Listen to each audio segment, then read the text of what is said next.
জাহান্নামের ভিতরে হাজার হাজার বছর শুধু ইয়া হান্নান ইয়া মান্নান, ইয়া হান্নান ইয়া মান্নান কয়ে ডাকবো। হাজার হাজার বছর গুনাহ পরিমাণ শাস্তি ভোগ করব। আল্লাহ পাক রব্বুল আলামিন তার ডাকে জবাব দিবেন না, কারণ তার আমল, তার কলিজার ভিতরে শুধু ঈমান আছে, আমল নাই। ঈমানের কারণে আল্লাহ পাক রব্বুল আলামিন ঈমানদারকে একদিন না একদিন আল্লাহ জান্নাত দিবই দিব, ঈমানের খাতিরে দিব। কিন্তু কতদিন পর? কই গুনাহ পরিমাণ শাস্তি ভোগ করার পর, গুনাহ পরিমাণ শাস্তি ভোগ করার পর এই লোকটার গুনাহ যেহেতু বেশি ছিল, আল্লাহর গোলাম হাজার হাজার বছর জাহান্নামের আগুনে জ্বলল। আর আল্লাহকে শুধু ডাকে, মালিক জবাব দেয় না, আল্লাহ পাক ডাকে জবাব দেন না। দিবেন কেন? কারণ এখনো শাস্তির মেয়াদ শেষ হয় নাই, মেয়াদ এখনো শেষ হয় নাই। যেদিন মেয়াদ শেষ হয়েছে আল্লাহ পাক রব্বুল আলামিন জিব্রাইল আমিনকে বলে, জিব্রাইল জাহান্নামের ভিতরে যায় ঢুকো, যায় দেখো কে আমাকে এইভাবে ডাকতেছে। জিব্রাইল আমিন জাহান্নামের ভিতরে যায় ঢুকবেন, চতুর্দিক থেকে আওয়াজ ইয়া হান্নান ইয়া মান্নান, কিন্তু মানুষ জিব্রাইল চোখে দেখেন না, আওয়াজটা শুধু শুনতে পান, মানুষ দেখা যায় না। হাজার হাজার কোটি কোটি বছর জাহান্নামের আগুনে জ্বলার কারণে মানুষের কোনো অঙ্গ প্রত্যঙ্গ চেনা যায় না, হাত পা গুলি চেনা যায় না, কয়লার টুকরার মতো হয়ে গেছে, কয়লার মতো হয়ে গেছে, মানুষের কোনো আকার আকৃতি নাই। আর শুধু আল্লাহকে ডাকতেছে ইয়া হান্নান ইয়া মান্নান কয়া। রব্বুল আলামিন জিব্রাইলকে কয়, জিব্রাইল রে জাহান্নামের ভিতরে যায় দেখো কে আমাকে ডাকে। জিব্রাইল আমিন জাহান্নামের ভিতরে ঢুকে আল্লাহকে ডাক দেয়া কয়, মালিক আওয়াজ তো আমিও শুনতে পাই, কিন্তু মানুষ তো দেখি না গল্লা, মানুষ তো দেখি না। রব্বুল আলামিন তখন বলবে, জিব্রাইল তুমি বের হয়ে আসো। জিব্রাইল আমিন জাহান্নাম থেকে বের হয়ে আসবেন। আল্লাহ পাক রব্বুল আলামিন তার কুদরতি হাত মোবারক নিজেই জাহান্নামে ঢুকায় দিবে। ওই মানুষটারে আল্লাহ তার হাতের তালুতে তুলবে, তুইলা আবে হায়াতের পানি দিয়ে দুইয়া মানুষের আকৃতি আল্লাহ বাইর করবে। এরপরে আল্লাহ বলবে, কেন ডাকতেছো আমারে, কি জন্য ডাকো? তখন কইব, আল্লাহ দুনিয়াতে উলামায়ে কেরামের জবানে শুনছিলাম তোমার নাম রহমান, তোমার নাম রহিম। আল্লাহ তুমি আরহামুর রাহিমিন, তুমি অতি দয়ালু। কিন্তু মালিক একটু দয়ার কাঙ্গাল আমি, তোমার একটু দয়া, আমার আমল নাই, আমি কেমনে বলি আমারে জাহান্নাম থেকে বের করে দাও।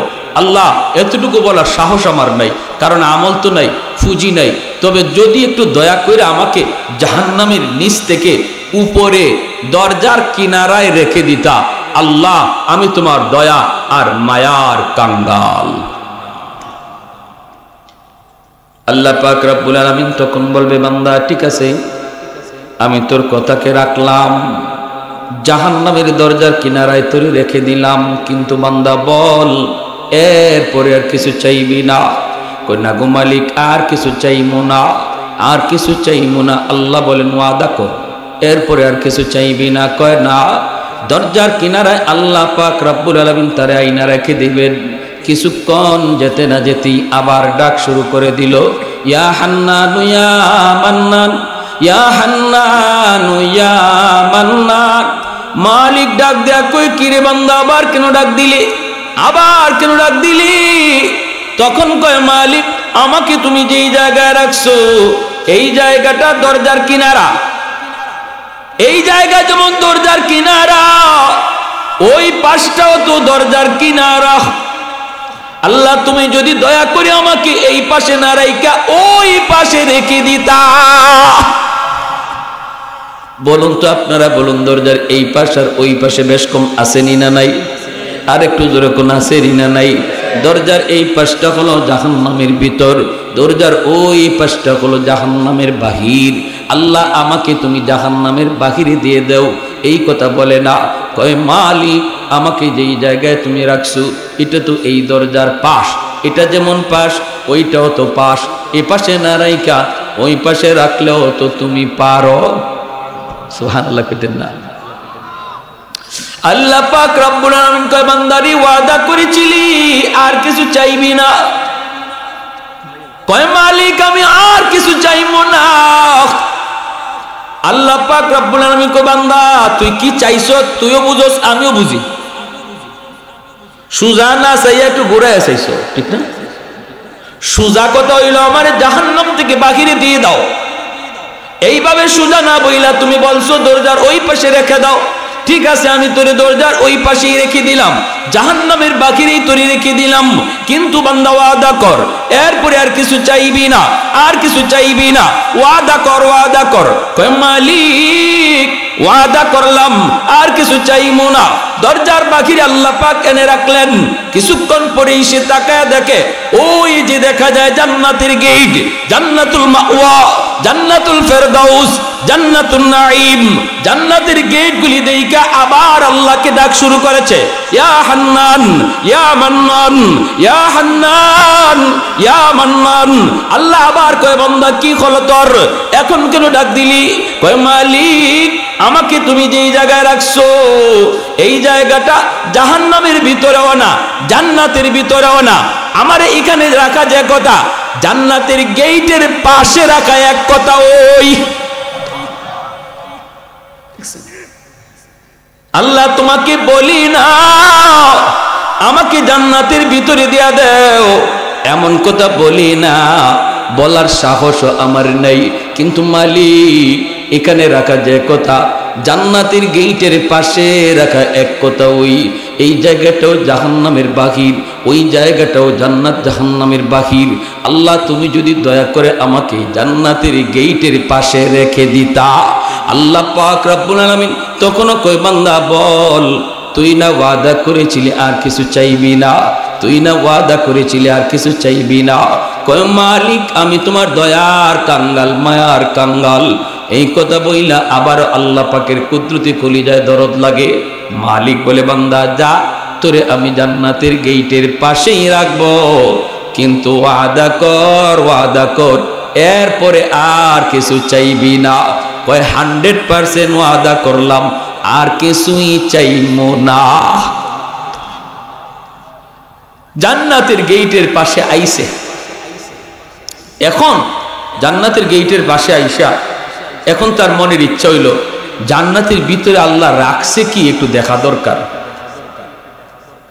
এখন যে গেট আছে দরজা, এই গেটের দিকে চায় দেখে কোনো ফাঁক ফুক নিয়ে আছে, ফাঁক দিয়ে নি দেখা যায়। আল্লাহ রাব্বুল আলামিনের ইচ্ছা হলো আল্লাহ তারে জান্নাতের ভিতর দেখাবে, এজন্য একটা জান্নাতি বাতাস আল্লাহ ছেড়ে দিছে, সারার দ্বারা দুটো দরজার পাট হালকা একটু ফাঁক হইছে, তাও এক পলকের জন্য, এক সেকেন্ডের জন্য দরজাটা একটু ফাঁক হইছে। আর এই এক পলক তার নজরটা জান্নাতের ভিতরে ঢুকছে, সাথে সাথে দরজা বন্ধ হয়ে গেছে। জান্নাতের আরামায়েশে দৃশ্য শুধু এক সেকেন্ড দেখছে, দেখকেই সে পাগলের মতো আল্লাহরে আবার ডাক শুরু করছে, ইয়া হান্নান ইয়া মান্নান, ইয়া হান্নান ইয়া মান্নান কয়া আবারও ডাক শুরু করে দেয়। আল্লাহ পাক রব্বুল আলামিন কয় বান্দা আবার কেন তুই ডাক দিলি, কি হয়েছে তোর? কয় মালিক আমাকে তুমি কি দেখাইছো? দেখি নাই, দেখি নাই, এতদিন ভালোই ছিলাম, দেখা এত পাগল বানায় দিছো। আল্লাহ তুমি জান্নাতের ভিতরে এত আরামায়েশ বুঝি রাখছো, এত নাজ নিয়ামত বুঝি তুমি রাখছো। ও মালিক আমি কি দেখলাম, কি দেখলাম, আমি কি দেখলাম? আল্লাহ নিজে বলে হাদিসে কুদসি, আদাতু লি ইবাদিয়াস সালিহিন মা লা আইনুন রাআত ওয়ালা উযুনুন সামিআত ওয়ালা খাতারা আলা কলবি বাশার। এমন নাজ নিয়ামতের দৃশ্য আমি আল্লাহ, এমন আরাম আয়েশের ব্যবস্থা আমি জান্নাতে রাখছি, তো চোখ কোনোদিন তোমার তা দেখে নাই, কান কোনোদিন শুনে নাই, অন্তর তোমার কোনোদিন তা কল্পনা করে নাই রে বান্দা। এমন নাজ নিয়ামত, এমন আরাম আয়েশের ব্যবস্থা দেইখা সে চিৎকার দেয়। আল্লাহ পাক রব্বুল আলামিন কয় বান্দা কি হয়েছে এবার তুই কো? কয় আল্লাহ আমার তো দেখার স্বাদ মিটে নাই, দেখার স্বাদ মিটে নাই, আমারে জান্নাত তুমি দিয়া দাও এমন আবদার আমি করি না, কারণ আমি এর হকদার না, হকদার না। আমার তো কোনো নেকি নাই, আমার তো কোনো নেকি নাই, পুঁজি নাই, কিন্তু মালিক আমি একটু নয়ন জুড়াইয়া জান্নাত দেখতে চাই। সুবহানাল্লাহ, আরো জোরে কোন না। আল্লাহ নয়ন জুড়াইয়া জান্নাত দেখতে চাই, দেখতে চাই, আমাকে দেখার একটু সুযোগ তুমি দিবানি। আমি শুধু জান্নাতের ভিতরে ঢুকবো আর দেখেই দৌড় দিয়া বের হয়ে আসবো। আল্লাহ পাক রব্বুল আলামিন কয়, বান্দা তুই নিজে বল এই পর্যন্ত কতবার ওয়াদা করছো আর কতবার ওয়াদা তুমি ভাঙছো? কয়, মালিক আমি তোমার দয়ার কাঙ্গাল, তোমার নাম রহমান, তোমার নাম রহিম, তুমি আরহামুর রাহিমিন। এই বইলা আল্লাহ পাকের কুদরতি কলিজা আবার নরম করে দেয়। আল্লাহ পাক কয়, বান্দা যা যা ঠিক আছে সব কথা আমি ভুলে গেলাম, এইবার ওয়াদাটা ঠিক মতো কর, জান্নাতে ঢুকবি আর দেখেই দৌড় দিয়া বের হয়ে আসবি, দেরি করবি না। এই ওয়াদাটা তোর ঠিক থাকবে কিনা তুই বল। কয়, মালিক 100% উপরে যদি কোনটা থাকে আমি এই ওয়াদা রক্ষা করব। আল্লাহ আমি ওয়াদা ভাঙবো না, এই ওয়াদা আমি ভাঙবো না, তুমি শুধু একটু ভিতরে ঢুকায়া দেখো। আল্লাহ কই, ঠিক আছে, ওয়াদার কথা তুই মনে রাখিস। এই বইলা আল্লাহ পাক জান্নাতের গেটটা আল্লাহ খুলে দিলেন। খোলা মাত্রই হাদিস শরীফ আল্লাহর নবী রহমতের নবী বলেন, মুসনাদে আহমদ হাদিসের কিতাব, হাদিসটার পরিভাষায় এর নাম হলো হাদিসে মুসালসাল বিদ্দেহেক। কেন এই দেহেকের হাদিস বলা হয় একটু কারণটা পরে আসতেছে। গেটটা আল্লাহ খুলে দিলেন, খুলে দেওয়া মাত্রই গেট খোলা মাত্র 16ই ডিসেম্বরে যেভাবে বাচ্চারা কোমর বাঁধে দৌড় দেয় বাঁশি ফু দিল, দৌড় প্রতিযোগিতায় ফু দেওয়ার লগে লগে যেমন দৌড় দেয়, গেটটা খুলতে ওই কোমর বান দিয়া দৌড় দিছে। কের দেখা দেখি? কোনো দেখা দেখি নাই, খালি জান্নাতের ভিতরে ঢুকে এর উদ্দেশ্য হইল দেখ মনে পড়ে আগে হামাই লই।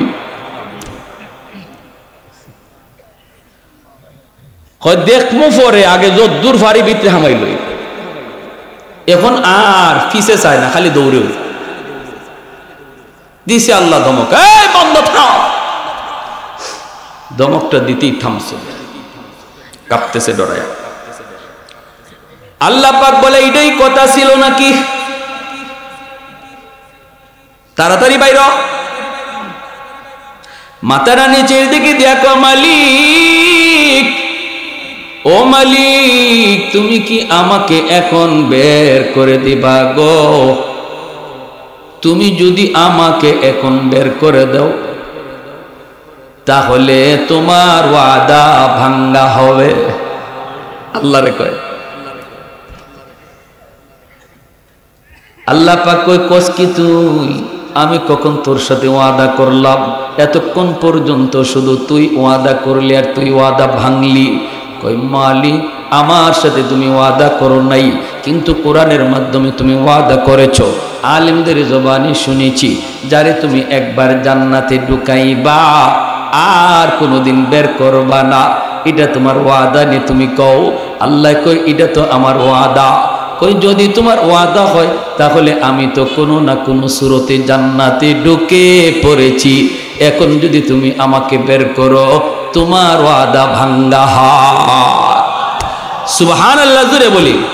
আহাদুল লাইসা কামিসলি সামাদুল লাইসা কাফাদলি লিমানিল মুলকু তুগুই তু সাজাওয়ার খুদাই তো খুদাওয়ান্দে আমি নি তো খুদাওয়ান্দে ইয়াসারি তো খুদাওয়ান্দে জামি নি তো খুদাওয়ান্দে সামাই তু রাহিমি তু করিমি তু সামিঈ তু বসিরি তু মুইদ্দি তু মুদিল্লি তু মালিকিল আরশি বজাই বরি আজ খুরদন ও খুফতন বরি আজ তহমতে মরদন বরি আজ বিমু উমি দি বরি আজ রঞ্জ বালাই। আল্লাহু আকবার।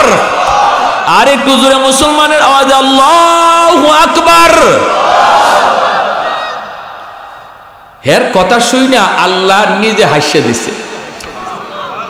যেমন আপনারা হাসছেন না, এর চালাকিটা দেখছেন না। আল্লাহ পাক কয়, বান্দারি তুই তো চালাকি কম করলে না, চালাকি করে ঢুকে এখন আবার আমারই দোষ দেয়। চালাকি করে ঢুকে ওখানে আমারই দোষ দে। আল্লাহ পাক কুদরতি হাসি, আল্লাহ পাকের ইচ্ছা হলো তারে আল্লাহ জান্নাত দিব, কারণ তার অন্তরে ঈমান আছে, আমল নাই, মেয়াদ শেষ, শাস্তির মেয়াদ শেষ, এখন আল্লাহ তারে জান্নাত দিব। এজন্য এক চান্সে না, গাটে গাটে একটু কষ্ট করে ধরা খাওয়ায়া এইভাবে আল্লাহ পাক তারে জান্নাত দিব। শেষ পর্যায়ে আল্লাহ পাক বলতেছে, ঠিক আছে তুই তো নামাজ রোজার খবর না রাখলেও আমার ওয়াদার খবর ঠিকই রাখছো। হ্যাঁ, ওয়াদার খবর ঠিকই রাখছো, দেখা যায়। তো যা, তোরে আমি আল্লাহ আমার ওয়াদার খাতিরে জান্নাত দিয়েই দিলাম। সুবহানাল্লাহ, জোরে কর। আল্লাহ যেমন তার কথা শুনে হাসছেন, জিব্রাইল আমিন যখন এই ঘটনা নবীকে শোনান, নবীজিও হাসছেন, জিব্রাইলও হাসছেন।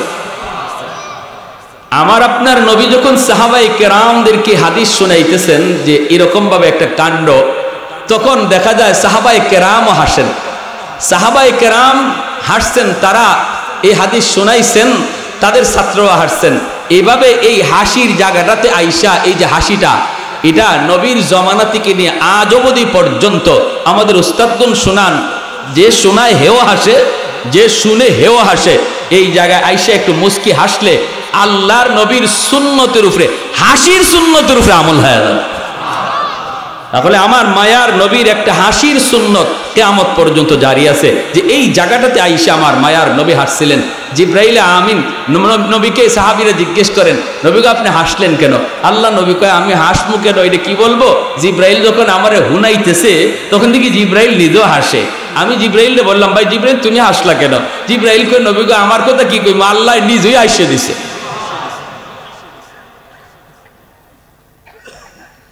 তাহলে ইসলামে বিনোদনও আছে, আনন্দও আছে, তবে সেটা ইসলামের গণ্ডির ভিতরে, ঠিক না? নাকি গান বাজনা বাজায়া, 16ই ডিসেম্বরে বাজনা বাজায়া? গ্রামে গঞ্জে তো আলহামদুলিল্লাহ এরকম নাই। শহরে বন্দরে আমরা দেখি শুক্রবার রাত, বৃহস্পতিবার গিয়া শুক্রবার রাত, যে রাতটা সপ্তাহের মধ্যে সবচেয়ে ফজিলতের রাত, এই রাতে ঢাকা শহরে যেই পরিমাণ গান বাজনা চলে, শুধু খালি পরের দিন শুক্রবারে বিয়া, আর বিয়ার অনুষ্ঠান শুরু হয় এটা কিতা জানি কয়, গায়ে হলুদ। এই গায়ে হলুদে অনুষ্ঠান করে শুক্রবার রাতে, সারা রাত ধুম দারকা, বোঝাতে বিল্ডিং পর্যন্ত কাঁপতেছে, মুসলমান ঘুমাইতে পারে না, কষ্ট হয়। 16ই ডিসেম্বর আমি বের হব ঢাকা থেকে, পুস্তকগুলা ব্রিজের উপরে গেছি, যাব খুলনা, ব্রিজের উপরে যায় দেখি ব্রিজে এই পরিমাণ বেটা বেটি ফুয়া ফুরি ব্রিজের উপরে নামছে, আমার গাড়ি রাস্তা হয় না, গাড়ি আটকাই দিছে।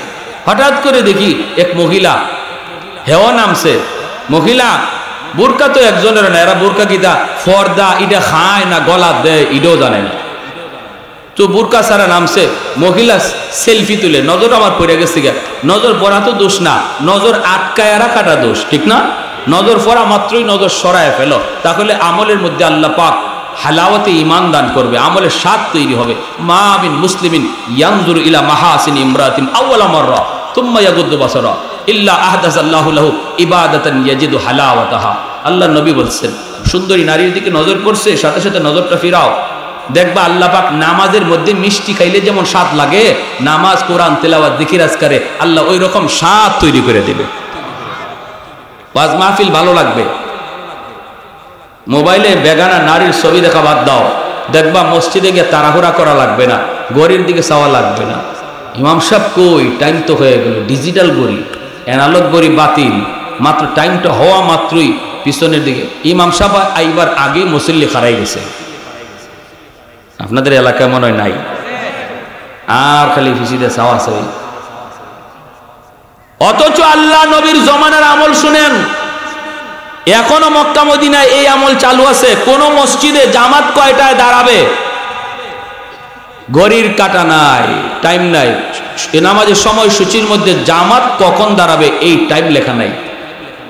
কোনটা লেখা? সময়সূচির মধ্যে আজান কয়টায় হবে এটা লেখা আছে।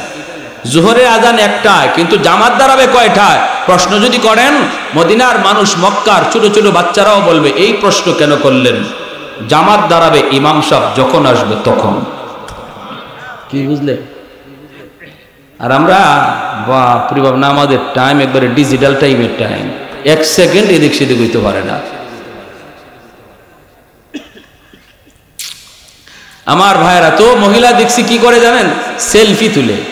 তো সেলফি তুলতেছে, তার বডির দিকে তাকে আমি ভয় পেয়ে গেছি, নজরটা পড়ছে বডির দিকে, পড়ছে পরে দেখি বডি ফুললে গেছে, হাত পা ফুলা, পেট বড়। তার আমি ভাবলাম যে এমন একটা পজিশনে সে বাইরেছে, তার কখন কোন সময় বাচ্চা প্রসব হয় আল্লাহ মালুম, হাত পা ফুলা, পানি জমে গেছে, ভয় লাগে দেখলে। সেই মহিলাটা বেপরদায় এভাবে আইসা সেলফি তুলে।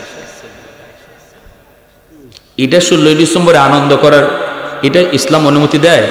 প্যারে হাজরিনের জন্য বলতেছিলাম, বিনোদন আছে ইসলামে, আসেনি না নাই? একটা ঘটনা বলবো, বিনোদনে একটা ঘটনা বলবো। আল্লাহ নবী রহমতের নবী হযরত আসতেননি, আমি অসুস্থ, হযরত চলে আসছেন, 11:30 হয়ে গেছে। রাসূল করিম সাল্লাল্লাহু আলাইহি ওয়াসাল্লাম এইভাবে খেজুর খাইতে বসছেন, মাঝখানে খেজুর, আর সাহাবায়ে কেরাম গুল হয়ে বসছেন। আল্লাহ নবীর পাশেই হযরত আলী রাদিয়াল্লাহু তাআলা আনহু, নবীজির দামান। আলী রাদিয়াল্লাহু তাআলা নবীজির কি হন? যেটা বলেন দামান হন। দামান আর শ্বশুর একসাথে আপনাদের এলাকায় বসা জায়েজ আছে নি? হ্যাঁ আছে তো। কোনো কোনো এলাকায় তো দেখা যায় দামানদের যদি শ্বশুরে দেখে ইগরো হে যায় আরেক গরো, যদি দেখে দামান ইবায় আয়, শ্বশুর ইবায় আর দামান যায় হিবায়, এটা শরীয়তের নিয়ম না। শরীয়ত বলে শ্বশুরের সাথে জামাই একসাথে বইতে পারে, খাইতে পারে, গল্প করতে পারে, মজাক করতে পারে, ঠাট্টাও করতে পারে, কিন্তু শালির সাথে গল্প করা, শালির সাথে মজাক করা, এটা সাফ সাফ হারাম। এখানে বেজালের সম্ভাবনা, যেখানে বেজাল বাড়ে এটা খুব মজা লাগে, ঠিক না? যেখানে বেজাল বাড়ার সম্ভাবনা, এখানেও বইতে খুব মজা লাগে। আর শ্বশুরের আরো বইলে যে কোনো অসুবিধা নাই, এখানে মাথার নিচে দিয়ে দিয়ে সরম রুমাল মুখে দিয়ে যায়। হযরত আলী রাদিয়াল্লাহু তাআলা আল্লাহর নবীর পাশে বসা, আর দেখেন কাণ্ডটা কি হয়। নবী বলতেছে খেজুর খাও আর আমার কথা শুনো, আমি কিছু আলোচনা করি। সাহাবীরা সব খেজুর খাইতেছেন আর নবীজি দিনের আলোচনা করেন। নবীজির আলোচনা শোনার জন্য তো সাহাবীরা পাগল পড়া ছিলেন। সবাই একটা করে খেজুর মুখে দেন, আর যার যার সামনেই যার যার উড়ে বিচিটা রাখেন, নবীজির কথা শুনতেছেন। এই ফাঁকে দিয়ে আল্লাহর নবী তিনি শুধু ব্যতিক্রম, সবাই বিচি রাখে যার যার উড়ো, আর নবীজি কথার ফাঁকে ফাঁকে খেজুর খাইয়া বিচি নিজের উড়ো না রাখিয়া দামানদের উড়ো রাখতেছেন। কারণ দামা তো ভাসেই বসা, খেজুর খাইতেছেন ঠিকই, কিন্তু বিসি কারুরও দামানদের খবর নেই। দামানদের খবর থাকবো কেমনি? কেউরই খবর নাই। নবীজির কথা শুনতেছেন, কি গুরুত্বপূর্ণ কথা, নসিহত। এখানে বিসি কেডায় কোন ভাই রাখে, এটা খেলায় দেখতে, কিন্তু পুরাপুরি হুশ আছে আল্লাহ নবী। খেজুর খাওয়া শেষ, এরপরে আল্লাহ নবী কমা খেজুর দি শেষ। বাপরে বাপ, আমাদের ভিতরে এমন কেডা যে আমার নসিহত শুনছে, ফাঁকিদের 2টা করে মারছে। কিছু মানুষ আছে দেখবেন, হ্যাঁ খাওয়ানোর মাঝে তুমি গফ করো আর যা করো, হের মেশিন চলছে। কিছু মানুষ এমন আছে না? আবার কিছু মানুষ আছে খাওয়ানো গফ করলে খাইতেই পারে না, আতর লইয়া এই গেল তুললে আবার তোরা হে খাইতেই পারে না যদি কেউ খেয়ের সাথে মাতে। আর মাশাল্লাহ এমনও কিছু পাবলিক আছে খাদো, হের মেশিন চলছে যে আর আটকানি নাই। তো আল্লাহর নবী কইতেছেন কাছে বুঝা দরকার এই কামটা করলো কেডা। অবশ্যই কেউ বেশি খাইছে। সাহাবীরা কয় ইয়া রাসূলুল্লাহ বেশি খাইছে কেডা, কম খাইছে কেডা, এটা বুঝবো কেমনে? খেজুর তো ফেটে গেছে। নবী কয় না না, আলামত আছে, আলামত। যার যার উরের ফায় চাও, চাইয়া দেখো কে কি পরিমাণ খাইলো। যার সামনে যে পরিমাণ বিসি আছে বুঝা গেলে এই পরিমাণ খাইছে। এখন সব সাহাবী যার যার উরের দিকে চাইছেন, চাইয়া দেখেন না বিসি মিল মতোই আছে। একজনে আরেকজনের দিকে চাইতেছে, দেখ যেই মাত্র সবার নজর আলীর দিকে গেছে, দেখে ইন্না লিল্লাহ, আলী দি গিলা বানায় তো রাখছে। আর হযরত আলী নিজের উরের ফাঁস চাইয়া ইনি বেকুব হয়ে গেছে, মা আমি তো অত খেজুর খাইছি না। আর হযরত আলী দেখতেছেন সবাই যে বড় বড় চৌকে চাইতেছে, এমন শরমও ফালাইছে আলীরে। হযরত আলী কই না আলিল্লাহ, এটা কি হইল? পরে বুঝতেছেন না বিষয়টা। হঠাৎ করে হযরত আলীর নজর গেছে আল্লাহ নবীর দিকে, কারণ শ্বশুর তো পাশেই বহা। নজর গেছে নবীজির দিকে, দেখেন নবীর সামনে বিসি একটাও নাই। এমনি হযরত আলী কি পরিমাণ বুদ্ধিমান, বুঝা ফেলাইছেন, আচ্ছা আমার শ্বশুরে তো আমার এখানে শরম দেওয়ার বাউ করছে, তো আমার শ্বশুরের না এই কামটা করছেন দেখা যায়। তো হযরত আলী বলতেছি, ইয়া রাসূলুল্লাহ আমার একটা কথা আছে। কি কথা কও? বলে আপনার কথা ঠিক, বিসি দেখলে বোঝা যাবে কে কি পরিমাণ খাওরা আর কে কি পরিমাণ খাইছে। আমার কথা হইল যে খেজুরের সাথে বিসি সহ খাইছেন উনি কত বড় খাওরা।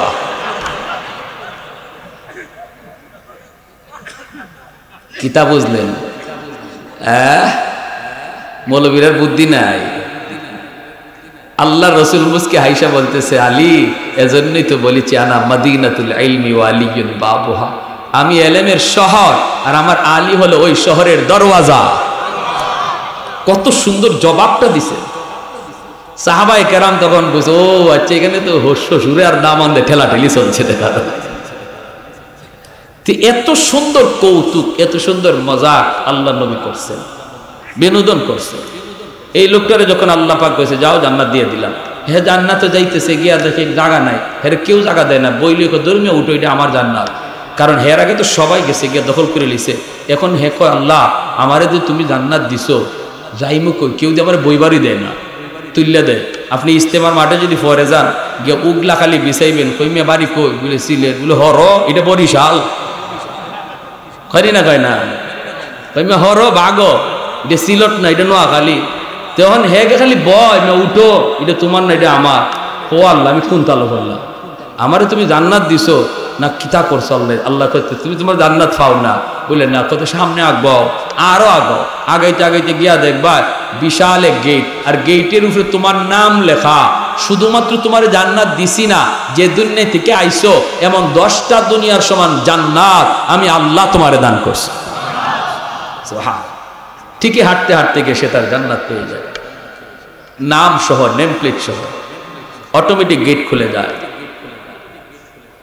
এই জান্নাতে ঢুকলে পরে আল্লাহ পাক তার যত নিয়ামত দিচ্ছেন, এরপর এই লোকটা ঢোকার পরে আল্লাহ পাক কইব, জান্নাতীরা শোনো, তোমরা আজ থেকে চিরকাল জান্নাতে, আর কোনোদিন কেউ জাহান্নামেও যাবে না। জান্নাতীরা শোনো, তোমরা আজ থেকে চিরকাল জীবিত, কোনোদিন মরণ হবে না। জান্নাতি আর জাহান্নামী সবরে হাজির কইরা মাঝখানে দুম্বার আকারে আল্লাহ মরণকে জবাই দিয়া বলবে, যে যেখানে আসো চিরকাল থাকবা। মরণের জবাই হয়ে গেছে, মরণের মরণ হয়ে গেছে, মরণের মরণ ঘটাইয়া আল্লাহ পাক যার যার জায়গায় সেট করে দিয়ে দিবে। প্যারে হাজির ওই সময় যে লোকটা জান্নাত পাওয়া যাবে আর চিরকাল জান্নাতি হবে, যা পাইছে জান্নাতে পাইছে, আর কোনোদিন আল্লাহ নিবে না, আর তারও কোনোদিন মরণ হবে না। ওই জীবনটার নাম হলো সফল জীবন। ঠিক কিনা জোরে কোন? আর দুনিয়াতে আমরা যা পাইছি, হয় আমারে সাইরে যাইব, নাইলে আমি সাইরে যাওয়ার লাগবো। দুইটার একটা, হয় আমারে সাইরে যাইব, নাইলে আমি সাইরে যাওয়া লাগবো। কিন্তু জান্নাত আমারেও সাইরা যাইতো না, আর আমিও সাইরা যাইতাম না। আল্লাহ এক নাম্বার গুণ হলো যে নামাজের মধ্যে বিনয়ী ছিল, খুশু ছিল। এই সফল জীবনের মানুষগুলার এক নাম্বার গুণই ছিল আল্লাযীনা হুম ফি সালাতিহিম খাশিউন। নামাজের ভিতরে সে বিনয়ী ছিল, খুশু তার অন্তরে ছিল। খুশু অন্তরের ভিতরে মন দেয়া সে নামাজ আদায় করেছি। প্রথমেই ছিল সে আল্লাহ পাক রব্বুল আলামিন তার হাবিবকে জানায় দিয়েছে। নবী বলতেছেন, নামাজি মানুষ যখন নামাজের ভিতরে দাঁড়ায় রে যুবক, নামাজের মধ্যে দাঁড়ানো মাত্রই শয়তান তার একদল স্পেশাল বাহিনী তার কাছে পাঠায় কয় উস্কুর কাজা, উস্কুর কাজা, উস্কুর কাজা। ব্যবসার কথা মনে কর, চাকুরির কথা মনে কর, ফ্যামিলির কথা মনে কর, বাচ্চা কাচ্চার কথা মনে কর, লন্ডনের কথা মনে কর, আমেরিকার কথা মনে কর। এইভাবে বিভিন্ন জায়গার কথা শয়তানের স্পেশাল একটা বাহিনী তারে এইরকম ইয়াদ করায় দেয়। ভাইরা বন্ধুরা, ওই অবস্থায় যেই মানুষ এই শয়তানের স্পেশাল বাহিনী থেকে ফিরে থাকা অনেক কঠিন। বহু মানুষ শয়তানের দুকায় পইরা নামাজের ভিতরে তার মনোযোগটা দোকানে নিয়ে নেয়। কেউ বা মনোযোগ তখন বিদেশে নিয়ে নেয়, কেউ মনোযোগ বন্ধুর দিকে নিয়ে নেয়, ঘরের দিকে নিয়ে নেয়। ঝামেলার কথাগুলি মনের ভিতরে ইয়াদ করায় দেয় শয়তান, সাথে সাথে তার মনটা চলে যায়। কিন্তু ভাইয়েরা, এমন কিছু নামাজি মানুষ আছে রে, মনটা নেওয়ার মাত্রই কিছুক্ষণ পরে আবার সে মনটা ফিরে আনে, সাথে সাথে তার ইয়াদ হয়ে যায়, হায় হায় আমি নামাজে দাঁড়াইলাম, এখন ঘরের চিন্তা নয়, এখন তো দোকানের চিন্তা নয়, সামনেই তো আমার মালিক, আমার মালিকের কুদরতি পা, না না না, আমি তো এই অবস্থায় আমার মনোযোগ অন্যদিকে দিতে পারি না, মনটা ফিরায় আনে, এই স্পেশাল বাহিনী আবার মনটা তার লইয়া যায়, আবার সে মনটারে ফিরায় আনে। আল্লাহ নবী রহমতের নবী বলেন, যেই মানুষটা এই অবস্থায় শয়তানের সাথে নামাজের ভিতরে এরকম যুদ্ধ করে, শয়তান তার মন ঘরে নিয়ে যায়, সে আবার ঘর থেকে নামাজে মন নিয়ে আসে। আল্লাহ পাক রব্বুল আলামিন তারে নামাজের শুরু থেকে শেষ পর্যন্ত খুশু খুজুর সাথে নামাজ পড়লে যে সওয়াব হইতো, ওই পরিমাণ সওয়াব আল্লাহ তারে দান করবে। আর আমাদের ভিতরে এমন কিছু মানুষ আছে, যেই মানুষ মনটা একবার যদি দোকানে নেয় আর নামাজের সালাম ফিরানির আগে মন দোকান থেকে বাইর করে না, এমন আছে না? এই মানুষগুলা কিয়ামতের ময়দানে আল্লাহর ধমক খাবে, ধমক, আল্লাহ তারে ধমক দিবে, বান্দা আমি আল্লাহ তোর সাথে নামাজে কথা বলতেছিলাম, মন তোর কোথায় ছিল, কোথায় ছিল, একটাবার যে গেল আর তুই ফিরে আনলি না। আল্লাহ সেদিন হাসরবাসী মানুষের সামনে এই মানুষটারে, নামাজি মানুষটারে আল্লাহ পাক ধমক দিবে, ধমক। ভাইয়েরা বন্ধুরা, নামাজের ভিতরে বলুন তো আমরা কার সাথে কথা বলি? আর একটু জোরে বলেন, কার? আসসালাতু মিরাজুল মুমিনিন। এই যে রজব মাস চলতেছে, এই রজব মাসের ভিতরে নবীজি মেরাজে গিয়েছিলেন, নামাজ আল্লাহ পাক হাদিয়া দিয়েছিলেন, হাদিয়া এই নামাজ। আর নবী বলেছেন, আল্লাহ আমি তো তোমার সাথে দেখা করেছি, তোমার সাথে কথা বলেছি, কিন্তু আমার উম্মত কেমন করে তোমার সাথে দেখা করবে, কেমন করে কথা বলবে? মেরাজে আল্লাহর কাছে যাইও আমার আপনার নবী আমার আপনার কথা বলে নাই। আল্লাহ পাক তখন বলছে, বন্ধু নামাজ নামক একটা ইবাদত দিয়ে দিলাম, ওই ইবাদতের ভিতরে আমি আল্লাহ তোমার উম্মতের সাথে কথা বলবো। আল্লাহু আকবার, জোরে কোন আলহামদুলিল্লাহ। যখন বলা হয় সমস্ত প্রশংসা, সমস্ত প্রশংসা কোয়া মাত্র আল্লাহ কয়, কার প্রশংসা? লিল্লাহ, আল্লাহ, জোরে কোন সুবহানাল্লাহ। তাহলে আমরা এই সমস্ত গুণ অর্জন করি, বিশেষ করে নামাজের ভিতরে পুরাপুরি খুশু খুজু অন্তরে রাখা, এরকম ভাবে সফল মুমিন হওয়ার কার কার ইচ্ছা আছে একটু হাত তুলে আল্লাহকে দেখা। আল্লাহ তুমি কবুল করো, মঞ্জুর করো, সবাই বলি আমিন। আলহামদুলিল্লাহ, আস্তাগফিরুল্লাহ আল্লাযী লা ইলাহা ইল্লা হুয়া।